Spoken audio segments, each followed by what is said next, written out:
Qaphelani ukuba lingazikhukhumezi phambi kwabantu ngezenzo zenu ezilungileyo, lisenzela ukubonwa yiwo.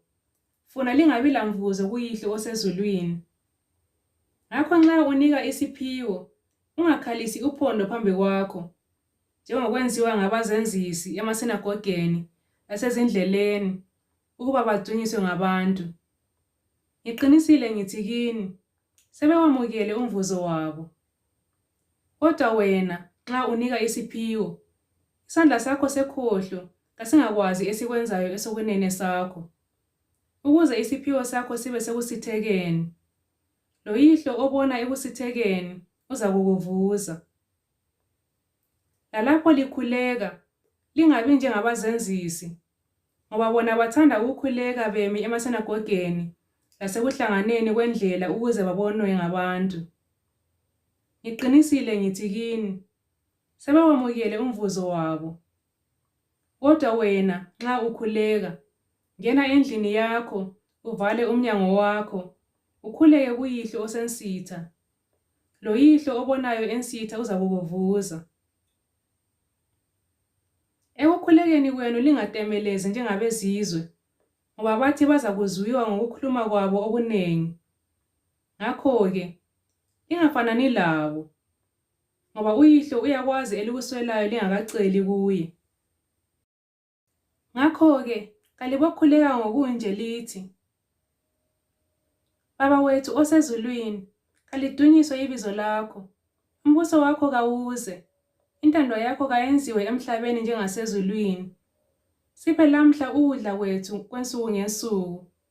Usithethelele izono zethu, njengalokhu lathi sibathethelela abasonayo.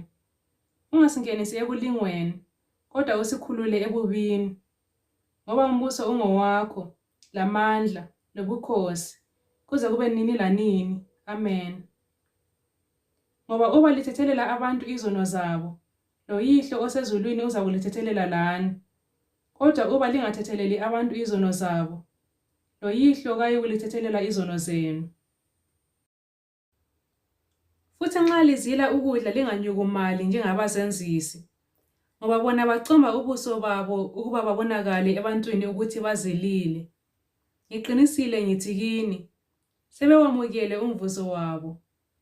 Kodwa wena, nxa uzila ukudla, gcoba ikhanda lakho, ugeze ubuso bakho, ukuze ungabonakali ebantwini ukuthi uzilile, kodwa kuYihlo osekusithekeni. Lo Yihlo obona ekusithekeni uza kukuvuza. Lingazibekeli inotho emhlabeni, lapho kona khona inondo lokuthomba, lalapho amasela efohlela khona ebe. Kodwa zibekeleni inotho ezulwini, lapho kungoni inondo lokuthomba khona, lalapho amasela engafohleli khona ebe. Ngoba lapho kukhona inotho yakho, lenhliziyo yakho izakuba khona lapho. Ilihlo liyisibane somzimba. Uba ilihlo lakho liphilile, umzimba wakho wonke uzakuba lokukhanya. Kodwa uba ilihlo lakho lilibi, umzimba wakho wonke uzakuba lomnyama. Ngakho uba ukukhanya okuphakathi kwakho kungumnyama, umnyama mkhulu kangakanani. Kakho ongakhonza amakhosi amabili, ngoba uza kuzonda enye, athande enye. Ingabe uza kubambelela kwenye, adelele enye. Lingekhonze uNkulunkulu lenotho. Ngakho-ke ngithi kini, lingaphisekeli ukusila kwenu, ukuba lizakudlani, lokuba lizakunathani, lomzimba wenu, ukuba lizakwambathani. Ukusila kawudluli yini ukudla, lomzimba kawudluli izambatho na? Khangelani inyoni zaphezulu, ukuba kazihlanyeli, kazivuni, kazibutheli eziphaleni, kanti uYihlo osezulwini uyazondla. Lina kalizidluli kakhulu na? Nguphi yini ongathi ngokuphisekela engezelele ingalo ibenye ebudeni bakhe na? Langezambatho liphisekelani na? Qaphelisani imiduza yeganga ukuthi ikhula kanjani. Kayiphothi, kayaluki. Kodwa ngithi kini, Lo Solomoni ebucwazicwazini bakhe bonke wayengambathiswanga njengomunye wayo.